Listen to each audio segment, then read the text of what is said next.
Hello, we're into episode 3 in our decade series. That means we're into the 1880s for today's tube station, which is behind me there. But before we do that, let's just recap on the previous 2 decades. We were at Baker Street for the 1860s when the Metropolitan Railway first opened, and later that decade the Underground went to Hammersmith and saw the start of the District and Circle lines too. We were at Temple for the 1870s as stations around Embankment opened up, whilst the District also went to Richmond, Acton and Ealing. And now we're here in the 1880s, where the District has got to Wimbledon, the line to Hounslow has been built, and the Metropolitan is heading northwest through Pinner, Northwood and Rickmansworth, which is where we are in this video.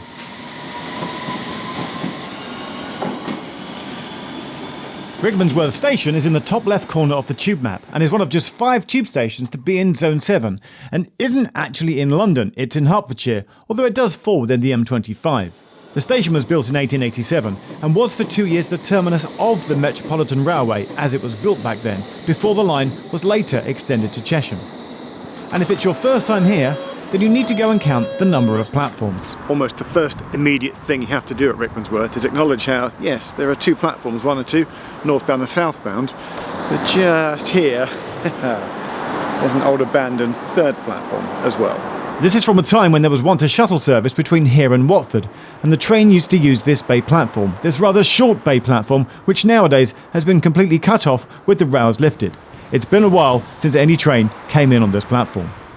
That shuttle service would have used the north curved section of track to the east of Rickmansworth station, which still is used infrequently by the occasional passenger train, but mainly is used for empty rolling stock movements.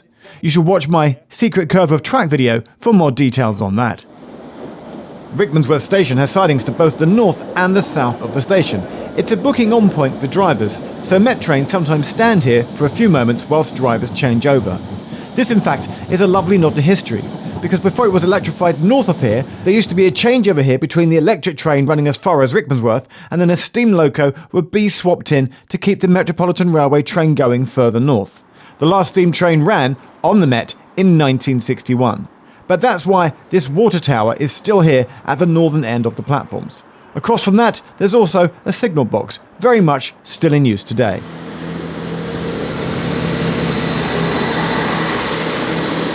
The station, by the way, is also served by Chiltern trains. There's a half-hourly service.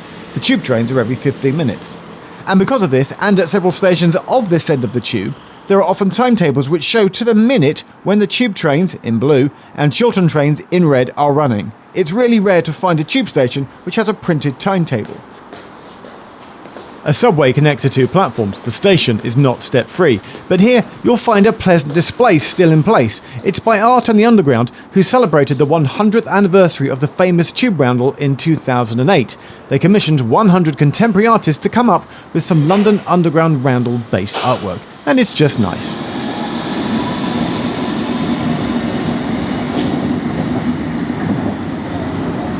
There's a Met 1 steam train on the platform, just here.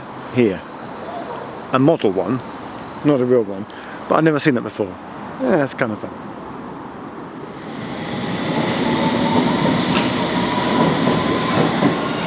Now Rickmansworth, of course, is the location in The Hitchhiker's Guide to the Galaxy, where a girl finds herself sitting by herself in a cafe trying to figure out what had been going wrong all the time. So I too sat with the tea myself, trying to work out how the world could be a good and happy place, and hoping that a Vogan constructor fleet wasn't going to show up anytime soon. And also, whilst I'm drinking my tea, that'll be a good time to mention this video's sponsor, Surfshark VPN. Surfshark now have servers in over 100 countries around the world, with the main benefit being that you can switch your location on your phone or computer. This allows you to, say, get a better price for something when shopping online, as it can often be cheaper when bought from a different location. And another popular use is for streaming services.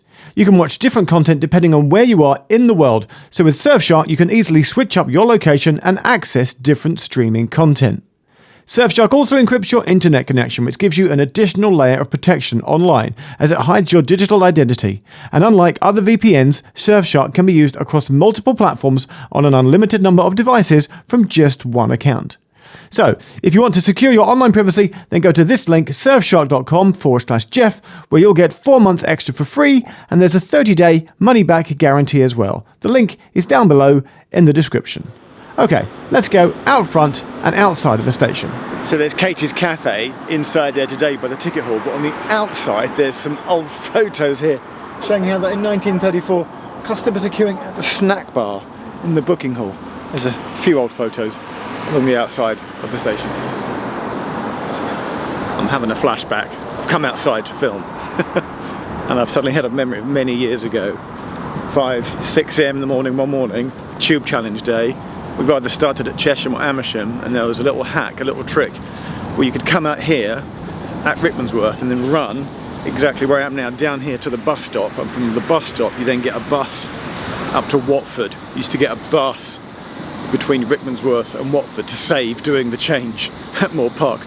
I'd forgotten all about that until suddenly now when I find myself retracing my steps. Time to take a walk through the proper lovely high street as I went in search of Rickmansworth disused second station.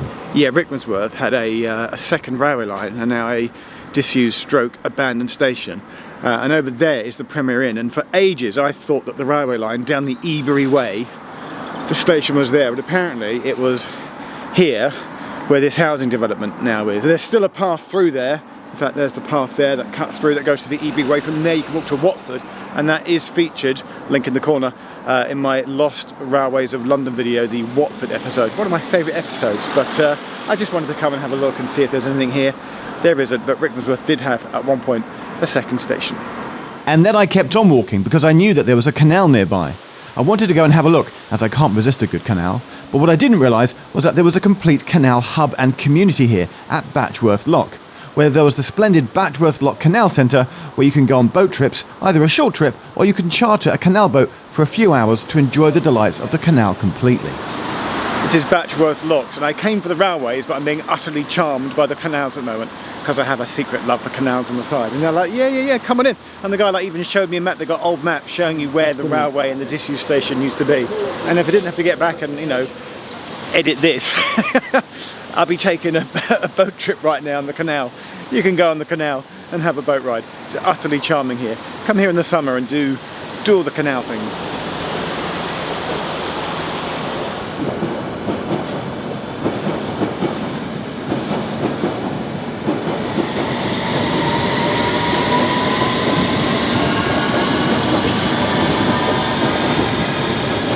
Back at the station, fresh from having my canal fun, I've been looking at a tube map to have a bit of wordplay, a bit of anagram fun, because I quite often like to make an anagram out of the station that I'm at, except there is no anagram of the word Rickmansworth. However, I've just counted, and in terms of single word stations, so think of tube stations that are single words only, it might be the joint highest, longest, because Rickmansworth has got 13 letters, as has Knightsbridge. I can't find another station on the map, single word, that has more than 13 characters in it. If there is, let me know. That's it. I think I can hear a train coming in on that platform. My one is due here on this platform in about 5 minutes. That is absolutely everything that I can think about Rickmansworth. That is the decades from the 1880s. If you've enjoyed this, press subscribe. Thanks for watching. More videos to come. Cheers. Bye.